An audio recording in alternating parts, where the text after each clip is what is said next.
when I first published my first books, I consider myself a print publisher. I mean, I've always had print editions of all my books, and the ebooks were secondary to me. It was something that I did on the side, and I didn't think that this would be a big part of my revenue. I mean, I grew up loving books and thinking of myself as a book writer, not a story writer.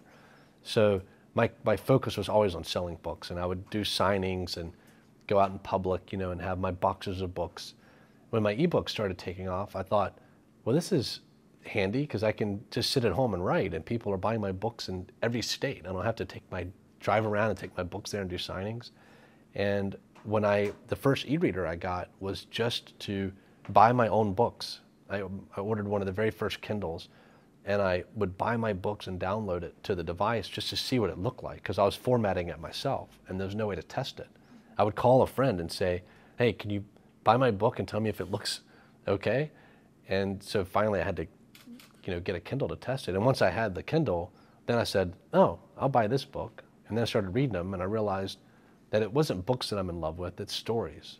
And I confused the two. I still love books, but I love books that, like you just showed me books in Chinese that I can't read, but it's Kevin Kelly's book. Like, I would love to own that book, but it's because I love the book and I can't read it. And you have to separate those two loves. You can love books and you can love stories, but you can't confuse the two for each other.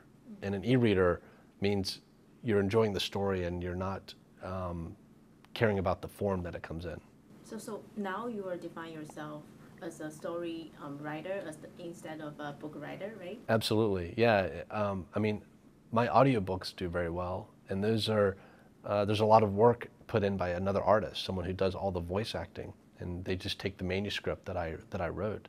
So when people download that audiobook, it's just that I wrote the story. Someone else helped put the form, which is their voice.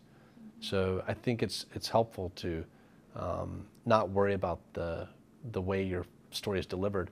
We're going to have some new way of reading books, you know, 100 years from now, where it's just like directly implanted in your brain, or maybe you go to sleep at night and you dream the book at night instead of just having random dreams. Like, for 8 hours you live in this book world. And this sounds like science fiction, but so does the phone in my pocket. It sounds like science fiction 20 years ago. So what if my books are sold in that new format, you know, as dream books, you know, 100 years from now? Owning my own rights is going to be handy, you know. Not that I'll be around in 100 years, but so I think, you know, getting hung up on if it's a scroll, if it's a stone tablet, none of that matters. It's just the story. So did you spend a lot of time changing your attitude toward this part? Because you thought yourself as a book writer, but now you think yourself as a story writer. Oh yeah, absolutely. My attitude's changed, and you know, a lot of it was seeing that other people were reading and enjoying this form. I wouldn't have. It would have been years later that I looked into this, I think, because I was like the people that you hear who don't want to check out ebooks and don't want to read that way. I was like that for a long time, and then I saw, okay, other people are enjoying this, and like I said, I got an e-reader to check out my own book on it, and trying out new books, it opened my eyes to the advantages. As someone who loves books a lot, I thought I would never enjoy ebooks. My house, all the houses I've lived in have just been wallpapered in books. Like, every wall, I have to build bookshelves every time we move to hold all of our books, thousands of books. And moving them is a back-breaking endeavor. I mean, I always mess up my back every time we move because of all the boxes of books. And my wife and I plan on getting on a sailboat and doing some big travels. And weight is a big concern. And I can't wait. I mean, when we do this, we're going to take our e-readers and move on to the boats with thousands of books, every book at our disposal, without having to take heavy and expensive books with us. So for people who want to travel and have an active lifestyle, and who are, you know, Americans are moving more often now. They don't stay at the same job 30 years. We move all over the place. Those are all huge advantages. And so there's something exciting about knowing I'm not having to leave my books behind. When I go, I can take them all with me. Mm-hmm. So did you take a lot of time changing your mind?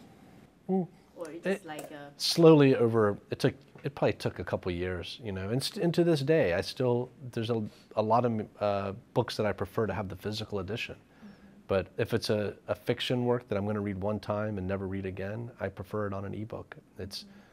Until you try it, you don't realize the advantages of not having to hold the thing and manage the pages. You can hold it in one hand. It's not heavy. If you're reading a big, thick book, you can just tap it with one finger. You can leave it on the counter and the pages. You know, when I was reading physical books, I would have to have like my silverware, you know, when I'm eating a meal and you lay your fork and your knife across to hold the pages open. But an e-reader just lays flat and you can eat your cereal and tap one edge of the screen and it goes to the next. So it's incredible advantages. So the first thing is to try, right? Yeah, you have to try it, you know. And people are scared of new things. For other people, especially people who like genres that I write in, like science fiction, we love new things and it's less terrifying. So, would you please share with us what kind of books you usually read when you have time, and what kind of book you're going to recommend to your readers to read when they have time, when they are all alone on an island or on the sea? It's funny you say that. So I used to work on boats, and I spent 8 years as a yacht captain, and I always told people, like, I always wanted to read War and Peace, but it's a very massive book. And I thought I would never read this. The only way I'd ever read this if I was on a deserted island. And lo and behold, we broke down in this little island in the Caribbean called Isla de Providencia.